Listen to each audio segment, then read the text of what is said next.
स्वच्छता ही सेवा स्वच्छोत्सव चल रहा है और स्वच्छ कुरुक्षेत्र 1 महीने पहले माननीय मुख्यमंत्री जी ने कुरुक्षेत्र से ही लॉन्च किया है। और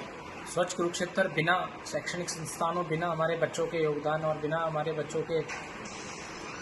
एक्टिव पार्टिसिपेशन के बिना असंभव है। तो इसी कड़ी में आज हमारे जितने भी शिक्षाविद थे, जितने हमारे प्रिंसिपल हैं, चाहे वो सरकारी स्कूल के हो चाहे प्राइवेट संस्थानों के हों, हमारे जो एजुकेशन के ऑफिसर्स हैं, सबके साथ एक अच्छे माहौल में एक डिस्कशन हुआ और हमने एक मुहिम इसमें ली है। स्वच्छतम स्कूल का एक कंपटीशन लॉन्च किया है कल से, उसके बारे में भी अवगत कराया गया। 100 अंक की एक प्रतियोगिता होगी जिसमें विभिन्न तरह के जो है वो मानदंड हमने तय किए हैं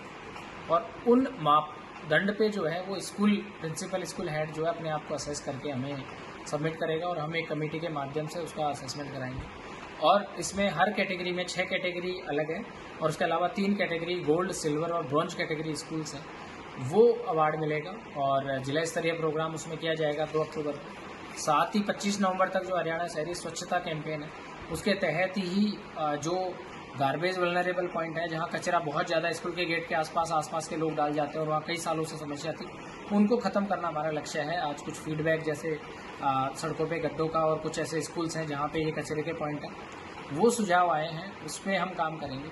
साथ ही ये जो कंपटीशन है वो कॉलेजों के लिए भी है, ये हमारे संस्थान हैं जितने भी यहाँ पे सभाएँ हैं उनके लिए भी है, ये हमारे जो इंस्टीट्यूट है, ITI है या पॉलिटेक्निक्स है उनके लिए भी है।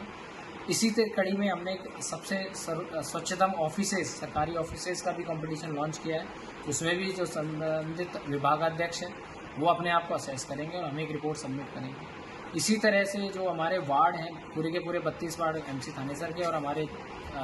जो 4 और म्यूनसिपैलिटीज़ हैं, 4 और नगर पालिकाएँ हैं, उनमें भी हमने स्वच्छ वार्ड प्रतियोगिता कराई है जो वार्ड पार्षद के नेतृत्व में वो होगा और वो भी अपना एक असेसमेंट करेंगे। तो इस तरह से स्वच्छता ही सेवा जो पखवाड़ा है हमारा 2 अक्टूबर का, उसमें इन तीनों कंपटीशन के विजेताओं को सम्मानित किया जाएगा, उनको रिकॉग्नाइज किया जाएगा। साथ ही वो मुहिम सिर्फ 15 दिन तक ही सीमित नहीं है, वो हमें 25 नवंबर तक चलानी है और 25 नवंबर तक जो टारगेट हमने अचीव किया वो तो कंटिन्यू रखने हैं, उनको बचा के रखना है। साथ ही हमें एक अगले 1 साल में कुरुक्षेत्र को सर्वश्रेष्ठ जो है स्वच्छता में लेके आना है। तो इस मुहिम से हम अलग अलग जो समूह हैं उनसे लगातार बैठ के कर रहे हैं। तो इसी कड़ी में आज जो शिक्षा विभाग की जो मीटिंग थी काफ़ी फ्रूटफुल रही। अभी भी मीटिंग में डिस्कशंस हो रहे हैं, कुछ सुझाव हमारे शिक्षा विभाग के जो लोग हैं उनकी तरफ से आ रहे हैं कि शहर को कैसे स्वच्छ बनाया जाए, क्योंकि स्वच्छ विद्यालय होगा तो स्वच्छ माहौल होगा पढ़ाई का, और अगर स्वच्छ माहौल होगा तो स्वच्छ बच्चे होंगे और स्वच्छ बच्चे हैं तो स्वच्छ कुरुक्षेत्र और स्वच्छ जो हमारा देश है और एक विकसित भारत की परिकल्पना माननीय मुख्यमंत्री और माननीय प्रधानमंत्री जी की जो है वो तभी साकार हो सकती है जब हम एक एक इकाई को लेके चले और एक एक इकाई मिलके काम करें और सामूहिक रूप से हम आगे बढ़ें। सर, नमो रन भी हो रही है जिला कुरुक्षेत्र में, कौन सी तारीख को हो रही है और सर कौन आ रहे हैं सर इसमें? नमो युवा रन 21 सितंबर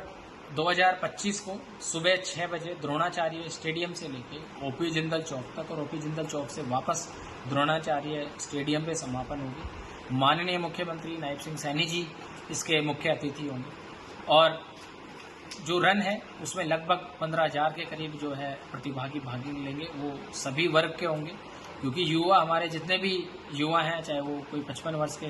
जो एक्टिव आदमी है, चाहे 70 वर्ष के हैं, चाहे 55 वर्ष के हैं, चाहे हमारे 12 साल के बच्चे भी हैं, सारे ही युवा की श्रेणी में मैं उनको मानता हूँ। तो मैं सभी से, आपके माध्यम से, पूरे कुरुक्षेत्र वासियों से, आसपास के जिलों के सभी लोगों से मैं अपील करता हूँ कि ज़्यादा से ज़्यादा संख्या में नमो युवा रन में पार्टिसिपेट करें।